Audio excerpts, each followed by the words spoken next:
ನನ್ನ ಬದುಕು ಈ ರೀತಿ ಆಗುತ್ತೆ ಅಂತ ನಾನು ಯೋಚನೆ ಮಾಡೇ ಇರಲಿಲ್ಲ. ಎಲ್ಲವೂ ಚೆನ್ನಾಗೇ ಇತ್ತು. ಒಳ್ಳೆಯ ಗಂಡ, 2 ಮುತ್ತಿನ ಮಕ್ಕಳು. ಆದ್ರೆ ತಂಬಾಕು ಎಲ್ಲವನ್ನೂ ಕೆಡಿಸಿಬಿಡ್ತು. ಈಗ ಹರಡ್ತಿರೋ ಈ ಕ್ಯಾನ್ಸರ್ನ ನನ್ನ ಮುಖದಿಂದ ಕತ್ತರಿಸಿ ತೆಗಿಬೇಕಾಗಿದೆ. ಇನ್ನು ಯಾವುದೂ ಮೊದಲಿನ ಥರ ಇರಕ್ಕಾಗಲ್ಲ. ತಂಬಾಕು ನನ್ನ ಬದುಕನ್ನೇ ಸರ್ವನಾಶ ಮಾಡಿಬಿಡ್ತು. ಖೇನಿ, ಗುಟ್ಕಾ, ತಂಬಾಕು, ಜರ್ದಾ, ಪಾನ್ ಮಸಾಲ ನಿಮ್ಮ ಬದುಕನ್ನು ನಾಶ ಮಾಡುತ್ತವೆ.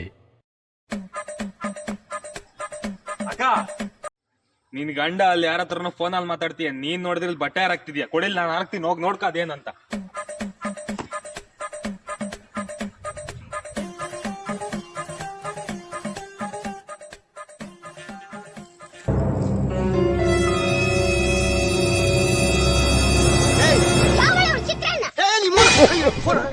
ನಾನ್ ಪಲಾವ್ ಇರ್ಬೇಕಾದ್ರೆ ಅವಳ ಚಿತ್ರಾನ್ನ,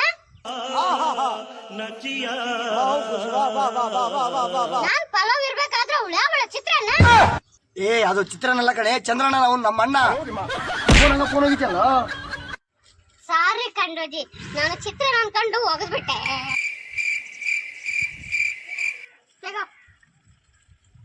ಫೋನ್ ಹೊಡೆದ್ರೆ ನಿಮ್ಮ ಅಪ್ಪ ಕೊಡಿಸ್ತಾನ. ಫೋನ್ ಹೊಡೆದ್ರೆ ಗೊತ್ತಾಗಲ್ಲ. ಏನಾಗಿಲ್ಲ ಬಿಡ್ರಿ, ನನಗೆ ಸ್ವಲ್ಪ ಕೋಪ ಜಾಸ್ತಿ. ನನ್ಗೆ ಗೊತ್ತು. ಅಲ್ವೇ, ಪ್ರೀತಿಲಿ ಅನುಮಾನ ಬರಬಾರ್ದು. ನನಗೆ ನೀನೇ ಚಿತ್ರಾನ್ನ, ನೀನೇ ಪಲಾವು, ನೀನೇ ಮೊಸರನ್ನ, ನೀನೇ ನನ್ನ ಬಂಗಾರ ಕಣೆ.